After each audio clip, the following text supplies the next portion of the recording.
Today on Sand Custom Grooves.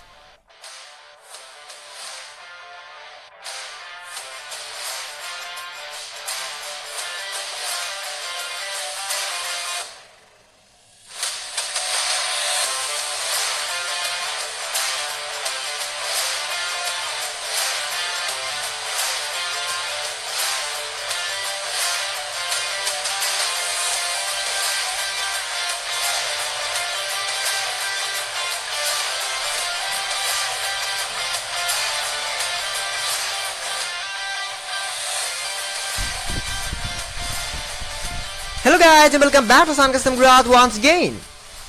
सो दोस्तों हमारे आज के इस नए वीडियो में अपलोड होने वाले एक और यूनिकली कस्टमाइज स्केल मॉडल जो कि एक्चुअल में एक सीएनटी टॉयज की मॉडल है दी मारुति सुजुकी जिप्सी, जिसे पूरी तरह से कस्टमाइज किया गया है सैन कस्टम ग्रूव्स के खुद का स्टाइल में। तो क्या आप इस कार को देखने के लिए तैयार हो? ओके, तो कार वैसे आने ही वाला है 1 2 and 3। Ta-da! The fully re-detailed and customized Maruti Suzuki Gypsy from CNT Toys। ये देखिए, न्यू फ्रंट एंड,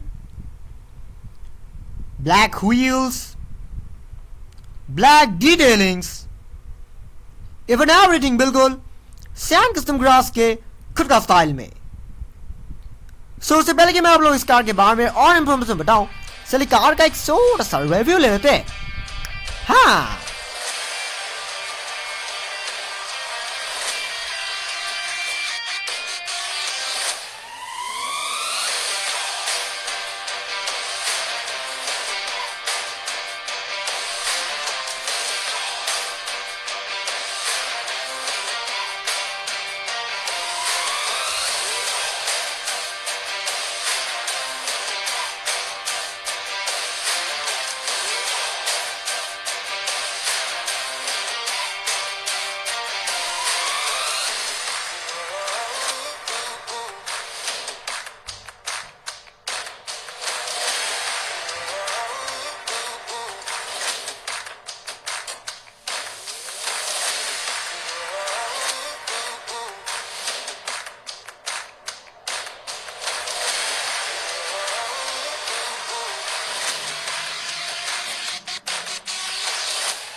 सो काफी लोग शायद ये बात नहीं जानते होंगे, लेकिन मेरे पास सीएनटी टॉयज जिप्सी का भी एक कलेक्शन है। ऑफ कोर्स मेरे कलेक्शन में टोटल 7 मॉडल्स है।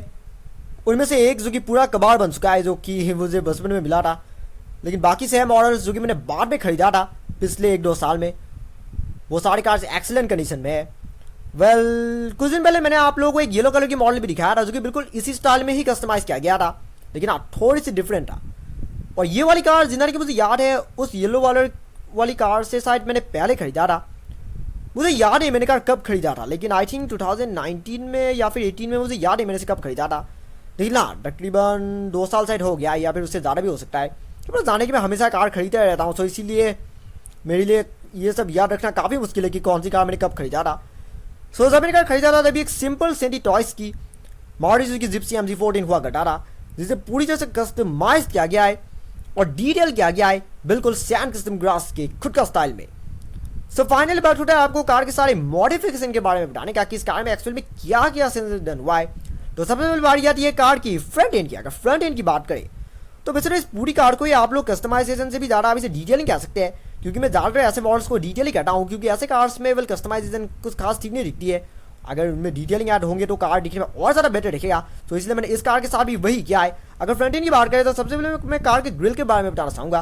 सो कुछ दिन पहले मैंने जो आपको येलो वाली जो मॉडल दिखाया था, उसमें मैंने कार की पूरा front and he black out कर दिया था, जबकि इस वाली मॉडल पे मैंने पूरी फ्रंट एंड को ब्लैक आउट करने के बजाय बस ग्रिल वाला पार्ट को ब्लैक कर दिया है और बाकी जो पूरा फ्रंट एंड है वो अब भी बॉडी कलर ही है, जिसकी वजह से कार की जो सामने का हिस्सा है अब कार सामने से बिल्कुल क्लासी दिख रही है और बिल्कुल एक पुराने जमाने की एक एसयूवी की तरह ही दिख रही है। बम्पर्स भी पूरी तरह से पेंट कर दिया गया, यहाँ तक कि पूरा अंडर पैनल ही पेंट हुआ है, क्योंकि ये बार मैंने आपको पहले भी कहा है कि सेंटी टॉयज की इन जिप्सी मॉडल्स में वेल बम्पर और जो पूरा अंडर पैनल होता है वो कम्प्लीटली व्हाइट कलर की होता है और उसके वजह से कार को ज़्यादा ही खिलौना टाइप का दिखता है और इसलिए वो चीज़ मुझे खास पसंद नहीं आता है और इसलिए मैंने अपनी सभी मॉडल्स में इस तरह से अंडर पैनल को ब्लैक कलर में पेंट कर दिया है और ये चीज़ इस कार के साथ भी हुआ है। अगर बात करें साइड प्रोफाइल की तो साइड प्रोफाइल में काफ़ी सारे मॉडिफिकेशन डन हुआ है उस येलो कलर वाली मॉडल से, तो इसमें ज़्यादा सेंसर डन हुआ है क्योंकि उस येलो कलर की मॉडल में मैंने ये सब क्लैम जैसे सीओ पर डिटेल नहीं किया था, पर इस कार में ये सब भी कर दिया गया है। यहाँ पर आप लोग को हर एक छोटी छोटी चीज़ों पर डिटेलिंग नजर आएगा। बेसिकली ये सारे के सारी चीज़ें परमानेंट मार्कर की मदद से ही डिटेल किया गया है, लेकिन इन्हें बहुत ही रियलिस्टिकली डिटेल किया गया है ताकि ये कार हर एंगल से बिल्कुल एक एक्चुअल जिप्सी की तरह ही दिखे।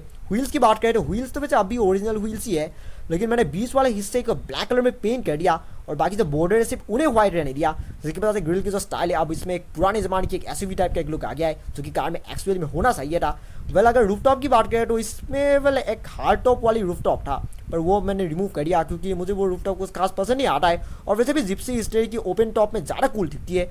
हालांकि ऊपर की वजह ये जो कोई होल्स है, वेल सेंटी टॉयज की जो पुरानी वाली जो जिप्सी मॉडल्स था जो कि उन्होंने तकरीबन 10-15 साल पहले जो बनाया था उन मॉडल्स में वेल यहाँ पर सायरन हुआ करता था, लेकिन बाद वाले जो मॉडल्स ये जैसे कि ये वाली बाद वाली मॉडल्स है यानी कि एकदम न्यू जनरेशन मॉडल्स है, तो न्यू जनरेशन मॉडल्स में उन्होंने रूफ से सायरन निकाल दिया और सायरन वाले हिस्से को उस हार्ड टॉप रूफ पे फिट कर दिया, लेकिन अंडर का जो होल था जो पुराने मॉडल का जो होल था वो अब भी कार के ऊपर है। मैं बाद में इन होल्स को कवर करने की सोच रहा हूँ, अगर इस रूफ टॉप को व्हाइट कलर की वाल रैपिंग करेंगे तो इससे ये सारे के सारे होल्स कवर हो जाएगा, जो कि मैं रिसेंटली करने की सोच रहा हूँ। और अगर इन विंडो ट्रिम्स की बात करें तो यहाँ पर आप लोग को विंडो ट्रिम्स भी नजर आएगा। इंटीरियर में कुछ भी डिटेल नहीं हुआ है, इंटीरियर जैसा है वैसा ही है, लेकिन यहाँ पर आप लोग विंडो ट्रिम्स नजर आएगा। सामने के विंडो और साइड के विंडो दोनों पर ही डिटेल हुआ है। यहाँ पर मेरी गलती से हाथ स्लिप होकर थोड़ा विंडशील्ड में ये थोड़ा सा दाग लग गया है, लेकिन मैं बाद में इसी को साफ करने की सोच रहा हूँ। और यहाँ पर विंडोज़ में भी बहुत अच्छी तरह से डिटेल हुआ है। जानते इस कार की सबसे मुश्किल मॉडिफिकेशन क्या था? इन विंडो ट्रिम्स को ही डिटेल करना, क्योंकि इन्हें एकदम स्ट्रेटली बनाना काफ़ी मुश्किल होता है। अगर आपने एक इधर उधर कहीं में पेंट लगा दिया तो पूरी कार खराब हो जाएगा, सो इसलिए इन हिस्से को बहुत ही स्मूथली डन करना काफ़ी मुश्किल है। और अगर बात करें सीट की तो मैंने साइड वाली जो सीट है इन्हें भी पेंट कर दिया है। ये वाली मॉडिफिकेशन वेल मैंने उस येलो कलर की मॉडल पर भी किया था और इसकी वजह से कार की जो डिज़ाइन है वो देखने में ज़्यादा बेटर हो गई है और ज़्यादा यूनिक हो गई है।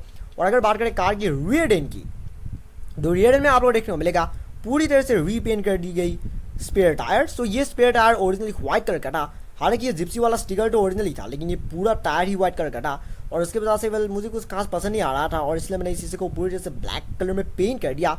और अगर बात करें पीछे के बम्पर की तो पीछे के बम्पर को भी पेंट कर दिया गया है। यहाँ तक कि ये सब जो कुछ भी डिटेलिंग देख रहे हैं आप, ये सब भी बाद में ऐड हुआ है। मैं इन सब ब्लैक डिटेलिंग की बात कर रहा हूँ।